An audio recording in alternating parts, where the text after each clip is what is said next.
सीएसएसएस centre में आज हम बात करेंगे यूपी ट्रिपल एससी की जो बीपीओ की वैकेंसी आई हैं उसमें ग्राम पंचायत के बारे में काफ़ी वेटेज है और लगभग 65 मार्क्स का वेटेज है इसका। तो इसके पहले पार्ट के बारे में बात करेंगे जो इसमें सिलेबस में है, पंचायती राज व्यवस्था का इतिहास एवं उसके संबंध में संवैधानिक उपबंध। तो क्या इतिहास रहा है, ये भाग एक है। ऐसे ही 6 भागों में ये पंचायती राज व्यवस्था डिवाइडेड है और 65 मार्क्स की पेपर में आती है। इसमें हम बात करेंगे आपके टॉपिक के बारे में, परंपरागत पंचायतों के बारे में और ब्रिटिश काल की जो पंचायत व्यवस्था थी उसमें क्या क्या चेंजेस हुए उसके बारे में बात करेंगे। उसके बाद स्वतंत्रता प्राप्ति के बाद पंचायती राज व्यवस्था में क्या क्या चेंजेस आए, पंचायती राज व्यवस्था के सुदृढ़ीकरण हेतु कौन कौन सी समितियां गठन हुई जब संविधान भारत का बना, और उत्तर प्रदेश पंचायती राज अधिनियम उसके बारे में पढ़ेंगे। ये वेरी वेरी मोस्ट इम्पोर्टेंट है क्योंकि इसके अंदर आपको 1947 का भी पढ़ना है और उसके साथ साथ आपको 1994 का भी पढ़ना है। तो 2 बार पंचायती राज अधिनियम आया था यूपी में और कुछ संविधान में चेंजेस हुए थे उसके बेसिस पे। जैसे कि जब भारत देश आज़ाद हुआ था 1947 में, तो उत्तर प्रदेश ने पंचायती राज अधिनियम बनाया और उसको लागू किया। फिर उसके बाद जैसे ही आपका संविधान संशोधन हुआ, 73 संविधान संशोधन, जिसमें पंचायती राज व्यवस्था को अनिवार्य कर दिया पूरे राज्यों में लागू करने के लिए। तब उस समय एक और आया था 1994 में उत्तर प्रदेश पंचायती राज अधिनियम। उसके बाद हम पढ़ेंगे पंचायती राज व्यवस्था का संवैधानिक आधार, कि क्या इसका संवैधानिक आधार है। ठीक है, उसके बाद हम पढ़ेंगे उत्तर प्रदेश राज्य में पंचायती राज व्यवस्था संबंधी संवैधानिक उपबंध, व्यवस्थाएं और महत्वपूर्ण संशोधन के बारे में पढ़ेंगे। ठीक है, तो हम आज पहली क्लास स्टार्ट करते हैं। पहली क्लास में हम पंचायती राज व्यवस्था के बारे में जनरली पढ़ेंगे। तो क्या होता है पंचायती राज व्यवस्था? पंचायती राज व्यवस्था का मतलब होता है कि सत्ता का विकेंद्रीकरण करना। क्या करना? Decentralise of the government. सत्ता का विकेंद्रीकरण करना पंचायती राज व्यवस्था का उद्देश्य होता है। देश के ग्रामीण क्षेत्रों में काम करने वाली जो शासन प्रणाली होती है वो पंचायती राज व्यवस्था के अंतर्गत आती है। भारत शुरू से ही कृषि प्रधान देश रहा है, जिसमें देश की लगभग 70 से 80% जनसंख्या हमारे ग्रामीण क्षेत्रों में निवास करती है। जब भारत देश आजाद हुआ था उस समय की बातें हैं ये। आज भी अधिकतर जो जनसंख्या है वो ग्रामीण क्षेत्रों में ही राज करती है। ये पंचायती राज व्यवस्था के अंतर्गत सत्ता का क्या होता है? विकेंद्रीकरण होता है। क्या होता है? विकेंद्रीकरण, पावर का डिस्ट्रीब्यूशन होता है। और सत्ता एवं प्रकाश प्रशासकीय शक्तियों का विभिन्न क्षेत्रों में विभाजित होता है। ठीक है, जैसे पंचायत क्षेत्र में ग्राम पंचायत, ठीक है, आपका जिला पंचायत, जिला परिषद, ब्लॉक लेवल पे, हर लेवल पे क्या होता है पंचायती राज व्यवस्था में डिवाइडेशन होता है, जिसे त्रिस्तरीय पंचायती राज व्यवस्था कहते हैं। ये इसलिए किया जाता है जिससे राष्ट्र के प्रत्येक क्षेत्र के विकास की योजनाएं जो बनती हैं, गवर्नमेंट जो योजनाएं बनाती है उसको सही तरीके से लागू किया जा सके, क्रियान्वयन किया जा सके।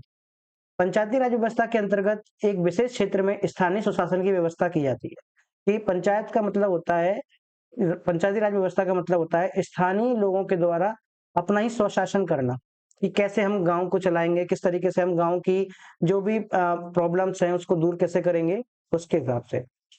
एक राजा मुकुंद बनर्जी हुए हैं, उन्होंने ये कहा है कि ग्राम पंचायतें जो होती हैं वो प्रजातंत्र को ही देवता की संज्ञा दी गई है। ग्राम पंचायत को राधा मुकुंद बनर्जी ने प्रजातंत्र के देवता की संज्ञा दी है। उन्होंने ये बोला है कि जो ग्राम पंचायत होती हैं वो प्रजातंत्र के देवता के समान है। अब हम बात करते हैं वन बाय वन पंचायती राज व्यवस्था के इतिहास की। इसमें सबसे पहले हम पढ़ते हैं कि कैसे कैसे पंचायती राज व्यवस्था डेवलप्ड हुई। भारत के अंदर जो पंचायती राज व्यवस्था है उसका इतिहास बहुत पुराना है, वैदिक काल से जुड़ा हुआ है। ठीक है, तो जो पंचायत है वो पंचायत शब्द पंचायतन से लिया गया है। ये संस्कृत का एक शब्द है। ठीक है, प्राचीन संस्कृत ग्रंथों में पंचायत का उल्लेख मिलता है। ये वैदिक काल की हम बात कर रहे हैं। ठीक है, तो वैदिक काल में जो पंचायत राज व्यवस्था थी वो किस तरीके से काम करती थी उसके बारे में बात करते हैं। तो सबसे पहला टॉपिक है वैदिक काल में पंचायती राज व्यवस्था किस तरीके का था। तो वैदिक काल की अगर हम बात करें तो वैदिक काल में जो प्राचीन संस्कृत ग्रंथ हैं उनमें पंचायत शब्द का उल्लेख मिलता है। पंचायतन बोलते थे उसको, जिसका अर्थ होता है 5 प्रबुद्ध लोगों का समूह। इनका 5 लोगों का समूह, 5 प्रबुद्ध मतलब जो ज्ञानी हो, ज्ञाता हो, उन लोगों के समूह को क्या बोलते हैं? पंचायत बोलते हैं। और उस समय इनका मतलब था पंच परमेश्वर। क्या मतलब था? पंच परमेश्वर मतलब था। आपको एक-एक चीज समझाई जाएगी यहाँ पे, पेपर में यहाँ से बाहर नहीं आएगा। ऋग्वेद में जो पंचायत राज व्यवस्था थी, उसे 3 भागों में विभाजित किया गया। पहला भाग था सभा, फिर उसका दूसरा भाग था समिति और तीसरा भाग था विद्वत। कहीं-कहीं विद्वत भी बोलते हैं, विधाता भी बोलते हैं, ये अलग-अलग रूप है। तो इन 3 रूपों में जो ग्राम थी, उनका स्वशासन संस्थाओं का उल्लेख है, ठीक है? जो स्थानीय स्तर पर लोकतांत्रिक निकाय थे, क्या थे? स्थानीय स्तर पर लोकतांत्रिक निकाय। वैदिक काल में ऋग्वेद के अंदर जो पंचायत हैं, उनको 3 पार्ट में डिवाइड किया गया, सभा, समिति और विद्वत। ठीक है? सभा का चर्चा 8 बार चर्चा की गई है, समिति की चर्चा 9 बार की गई है और विद्वत की चर्चा 122 बार की गई है ऋग्वेद के अंदर। ठीक है? अथर्ववेद में राजा प्रजापति की 2 बहनें थीं, जो सभा और समिति बताई गई है। सभा जो होती थी वो साधारण लोगों से मिलकर बनी होती थी, एक ग्रामीण संस्था थी। उसी तरीके से जो समिति थी वो सम्भ्रात लोगों की संस्था थी, पढ़े लिखे लोगों की संस्था थी। एक एक राजनैतिक संस्था थी। कैसी संस्था थी? राजनैतिक संस्था थी। कौन सी? समिति। और विद्वत की चर्चा कितनी बार है? 122 बार। यहां से एक क्वेश्चन पक्का बनेगा, इंपॉर्टेंट टॉपिक है ये। ठीक है? नेक्स्ट हम बात करते हैं, राजा समिति की बैठकों में भाग लेता था। समिति में राज्य की समस्याओं पर बातचीत होती थी, वाद विवाद होते थे, डिबेट होती थी। अथर्ववेद के अंदर सभा को नरिष्ठ और समिति के अध्यक्ष को ईशान कहा गया है। ये इंपॉर्टेंट है कि क्वेश्चन ये पूछ लेगा कि ये बताइए कि सभा को अथर्ववेद में क्या कहा गया है?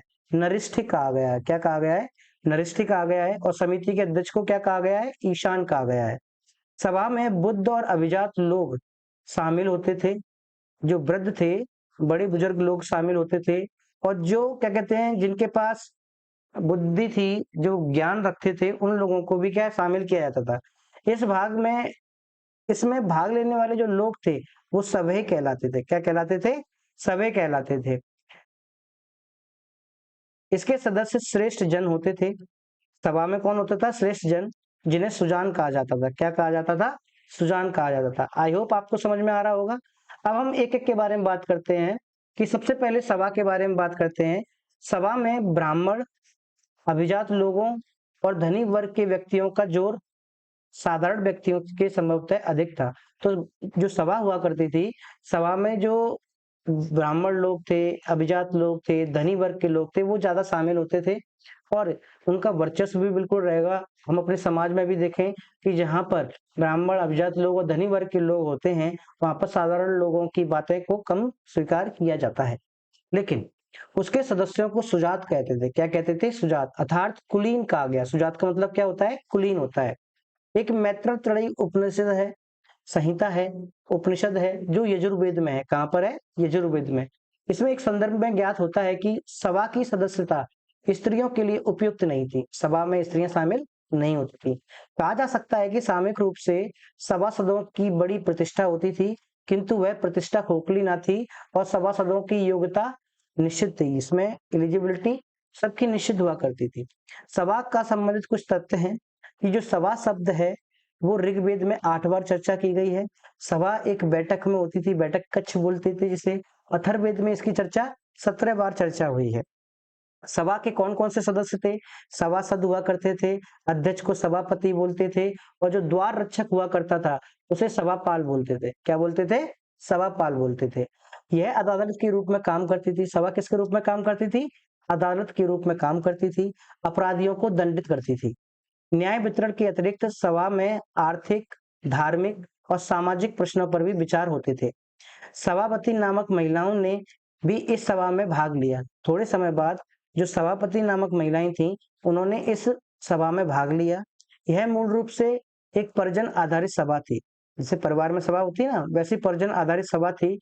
इसमें भाग लेने वाली महिलाओं की प्रथा को बाद में वैदिक काल में बंद कर दिया गया। धीमे-धीमे जैसे हम वैदिक काल की तरफ मूव करते गए, आगे बढ़ते गए, वहां पे इस महिलाओं की एंट्री को क्या कर दिया गया? बंद कर दिया गया। ऋग्वेद सभा के बारे में नृत्य, संगीत, जादू टोना के साथ साथ खेलकूद, जुए की सभा के रूप में भी बात करता है। ठीक है, ऋग्वेद में सभा के बारे में इन सब चीजों के बारे में बात करता है कि ऋग्वेद में सभा में नृत्य होता था, संगीत होता था, जादू टोना होता था, उसके साथ साथ खेल कूद के बारे में भी बात होती थी, जुए की सभा के रूप में भी बात करता था। अगला हम बात करें कि जो सभा का स्वरूप होता था, जो सभा का स्वरूप उत्तर वैदिक काल में बदल गया। ठीक है, सभा का स्वरूप जो था उत्तर वैदिक काल के अंत होते होते जो 600 ईसा पूर्व की बात है वो समाप्त हो गया। राज्यों की सीमाएं बढ़ी, जैसे जैसे डेवलप होता गया राज्य बढ़ते गए और राजाओं का अधिकार विस्तृत होने लग गया। उसी क्रम में सभा ने राज्यसभा अर्थात राजा के दरबार के रूप धारण कर लिया। ये कब की बात है? उत्तर वैदिक काल की बात है। धीरे धीरे उसकी नियंत्रणात्मक शक्ति जाती रही और साथ ही साथ उसे जनत्रतात्मक रूप का स्वरूप भी अंत हो गया। जो पहले जो सभा जिस तरीके से होती थी वो भी धीमे धीमे वो खत्म हो गया और आगे चल के राज्यसभा के अंदर राजपुरोहित, राज्याधिकारी और कुछ मंत्री और राजा मात्र ही बचे रहे। ठीक है, ये सभा के बारे में था। अब हम समिति के बारे में बात करें तो समिति शब्द की चर्चा ऋग्वेद में 9 बार है और अथर्ववेद में 13 बार इस समिति की चर्चा है। ऋग्वेद में कहा गया है कि बिना समिति के कोई शासन नहीं कर सकता, बिना समिति के कोई शासन नहीं कर सकता, ये ऋग्वेद में कहा गया है। ठीक है, वैदिक संदर्भ में एक समिति में शासन जो राजन हुआ करता था, शासक जो हुआ करता था, उसकी उपस्थिति का वर्णन है कि समिति में राजा जो शासक है वहां का वो उपस्थित रहेगा। ऋग्वेद में एक समिति में लोगों को मवेशियों पर चर्चा करने की सूचना थी। ठीक है, जो ऋग्वेद ने एक समिति के लोगों को अपने मवेशियों पर चर्चा करने की सूचना दी। ऋग्वेद प्रार्थना समिति में सहमति और विचार की एकता का आह्वान करती थी। जो प्रार्थना समिति हुआ करती थी वो किसका आह्वान करती थी? सहमति और विचार की एकता का आह्वान करती थी। अथर्ववेद में समिति की ओर से एक ब्राह्मण पुजारी की प्रार्थना शामिल है। ठीक है, एक ब्राह्मण पुजारी थे जिसकी प्रार्थना वो प्रार्थना करता था, उसके शामिल है। समिति को एक लोकसभा थी। समिति क्या थी? लोकसभा। जैसे आज के समय लोकसभा राज्यसभा है तो उस समय समिति को क्या बोला जाता था? लोकसभा बोला जाता, जिसमें जनजाति के लोग जनजातीय व्यवसाय के लिए एकत्रित हुआ करते थे। जो व्यवसाय करते हैं वो एकत्रित हुआ करेंगे। यह दार्शनिक मुद्दों पर चर्चा होती थी। यहाँ पर किसकी चर्चा होती थी? दार्शनिक मुद्दों पर। और धार्मिक समारोह और प्रार्थनाओं से संबंधित था। किससे था? धार्मिक समारोहों और प्रार्थनाओं से संबंधित था। राजा को समिति द्वारा चुना जाता था कि कौन राजा होगा कौन राजा नहीं होगा। ठीक है, अब हम बात करते हैं सभा और समिति के बीच में अंतर क्या है। ठीक है, तो जो सभा और समिति है, सभा न्यायिक कार्य करता था। सभा कैसा कार्य करता था? न्यायिक कार्य करता था, जबकि समिति अन्य कार्यों को के लिए राजा की नियुक्ति करता था। जैसे मवेशियों के लिए, प्रार्थना के लिए चर्चा कर रहा है, तो ये सब किसमें होता था? समितियों में होता था। लेकिन सभा क्या था? न्यायिक कार्य करता था। ठीक है, महिलाओं को सभा में हिस्सा लेने की अनुमति थी, लेकिन समिति में वो भाग नहीं ले सकती। ये इंपॉर्टेंट है, इसको याद रखना कि महिलाएं जो थी सभा में हिस्सा तो ले लेती थी, और सभा में हिस्सा लेने वाली महिला कौन थी? सभापति थी। ठीक है, लेकिन वो समिति में हिस्सा नहीं लेते थे। विद्वत की अगर बात करें तो विद्वत की चर्चा ऋग्वेद में 122 बार है। ठीक है, विद्वत एक विधानसभा का रूप है। किसका रूप है? विधानसभा का रूप है। तो विद्वत जो है ऋग्वेद में 122 बार शब्द की चर्चा की गई है, लेकिन अथर्ववेद में 22 बार इसकी चर्चा की गई है। परिवार परिषद के रूप में अनुवादित विधाता की प्रतिभागियों के रूप में महिलाओं और बुजुर्ग शामिल होते थे। इसमें कौन कौन शामिल था? महिलाएं और बुजुर्ग। तो आप एक बात याद रखिएगा कि महिलाएं जो हैं वो सभा में और विद्वत में शामिल हुआ करती थी, समिति में शामिल नहीं हुआ करती थी। विधाता में सामूहिक रूप से अग्नि और इंद्र जैसे वैदिक देवताओं की पूजा करी जाती थी। विधाता धर्मनिरपेक्ष, धार्मिक और सैन्य उद्देश्यों के लिए बनाई गई एक सभा होती है। इसके लिए धर्मनिरपेक्ष, धार्मिक और सैन्य उद्देश्यों के लिए बनाई गई एक सभा होती है। महिलाओं को सभा और विद्वत में हिस्सा लेने की अनुमति थी, वे समिति का भाग नहीं हुआ करती थी। ऋग्वेद में केवल एक बार स्त्री का सभा से संबंध होने का संकेत मिलता है जो सभापति है, जबकि विधाता में को अक्सर स्त्री से जोड़ा जाता है। ठीक है, विधाता आर्यों का सबसे प्रारंभिक लोकसभा थी। आर्यों की सबसे प्रारंभिक लोकसभा कौन सी थी? विधाता थी, जो सभी प्रकार के कार्य करती थी, जैसे आर्थिक कार्य, सैन्य कार्य, धार्मिक कार्य और सामाजिक कार्य। विधाता ने कुलों और कबीलों को उनके देवताओं की पूजा के लिए साझा आधार भी प्रदान किया। जो कबीले थे, जो कुल थे, वो अपने देवताओं की पूजा करते थे। विधाता में युद्ध में प्राप्त वस्तुओं को बांटा जाता था। जब राजा युद्ध करके आते थे, तो उनका जो भी वहां से चीजें आई हैं, जीत कर लेके आए हैं, उनको कहाँ पे बांटा जाता था? विधाता के अंदर बांटा जाता। विधाता बेसिकली एक विधानसभा की तरह काम करती है। महाभारत काल की अगर हम बात करें कि महाभारत काल में किस तरीके से पंचायती राज व्यवस्था थी, तो महाभारत काल के अंदर, महाभारत काल हो गया, रामायण काल हो गया, तो इन दोनों काल के अंदर जो स्थानीय प्रशासन है और जनपद में डिवाइड था। दो स्तर थे महाभारत काल के अंदर। एक था पुर, जिसे नगर बोलते हैं, और एक था जनपद, जिसे ग्राम बोलते हैं। महाभारत में एक शांति पर्व है में भी जनपदों को ग्राम स्वशासन और पंचायत के निर्वाचन के लिए गठन करने का उल्लेख दिया गया। कौन से? उसमें शांति पर्व में। उस समय पंचायत अधिकारियों में पुरोहित हुआ करते थे, सभापति हुआ करते थे, ग्रामीण हुआ करते थे, ग्राम योजक हुआ करते थे, ये प्रमुख हुआ करते थे। ठीक है, ग्रामीणी ही पंचायत का मुखिया हुआ करते थे। कहां पर? रामायण में ग्रामीणी। गांव के शासक प्रशासक के रूप में ग्राम योजक, जो गांव का शासक प्रशासक कौन करता था? ग्राम योजक करता था। का चुनाव ग्राम सभा के मुफित होता था, ग्राम सभा ही करती थी। गांव से जुड़े मसले सुलझाने का दायित्व ग्राम योजक का होता था। किसका होता था? ग्राम योजक का हुआ करता था। महाभारत के अनुसार ग्राम के ऊपर 10, 20, 100 और 1000 ग्राम समूहों की इकाइयां विद्यमान थी। कि जैसे 10 गांव का जो प्रधान होगा, या जब मुख्य अधिकारी होगा, या मुख्य आदमी होगा, वो दसपति कहलाएगा। तो 20 के लिए बिस्पति, 100 के लिए शतपति। ठीक है, इस तरीके से डिवाइड थी चीजें। ठीक है, जहां जो ग्रामिक हुआ करता था, वो गांव का मुख्य अधिकारी होता था। ग्रामिक कौन होता था? गांव का मुख्य अधिकारी। जबकि दसप 10 ग्रामों का प्रमुख होता था। विश्व अधिपति 20 गांव का प्रमुख हुआ करता था। सतग्राम अध्यक्ष 100 ग्रामों का मुख्य प्रमुख होता था। ग्रामपति 100 ग्रामों का अध्यक्ष हुआ करता था, प्रमुख हुआ करता था। ठीक है, अब ये बात हुई आपकी वैदिक काल की और महाभारत रामायण के समय की, कि उस समय कैसे स्थानीय सुशासन होता था। अब हम बात करते हैं कि प्राचीन काल में पंचायती राज व्यवस्था कैसी थी, जिसमें मौर्य काल आता है, मुगल आते हैं, उसके बाद तुम्हारा चोल साम्राज्य आता है, उसके बारे में बात करते हैं। तो कौटिल्य ने जो किताब लिखी थी, एक अर्थशास्त्र और मनुस्मृति, से भी ग्रामों के स्थानीय सुशासन के पर्याप्त साक्ष्य प्राप्त होते हैं। मौर्य और मौर्योत्तर काल में भी ग्राम का मुखिया वृद्धों की एक परिषद की सहायता से ग्रामीण व्यवस्था को चलायमान बनाए रखा, जो कि गुप्त काल में भी बना रहा। हालांकि नामकरण में कुछ परिवर्तन हुए। जैसे गुप्त काल में जिला अधिकारी को विषयपति कहा गया और गांव के प्रधान को ग्रामपति कहा गया। ये क्वेश्चन यहाँ से पूछा जाएगा कि जिला अधिकारी को क्या बोला गया? विषयपति, और ग्राम के प्रधान को ग्रामपति बोला गया। वैदिक काल के बाद धीरे धीरे समाज पुरुष प्रधान होता गया। कैसा होता गया? पुरुष प्रधान होता गया, तथा महिलाओं की भूमिका कम होने लग गई। ऐसे ही पंचायती राज व्यवस्था में भी महिलाओं की संख्या क्या हो गई? भूमिका कम होने लग गई। मौर्योत्तर काल में, जो मौर्य काल था, उसमें सुशासन की इकाई जो थी, वो ग्राम, पंचायत और गांव का समूह का उल्लेख किया गया है। ठीक है, जैसे अगर हम मध्यकालीन भारत की बात करें, सल्तनत काल आ जाता है, जिसमें जिसमें दिल्ली गुलाम वंश आ जाता है।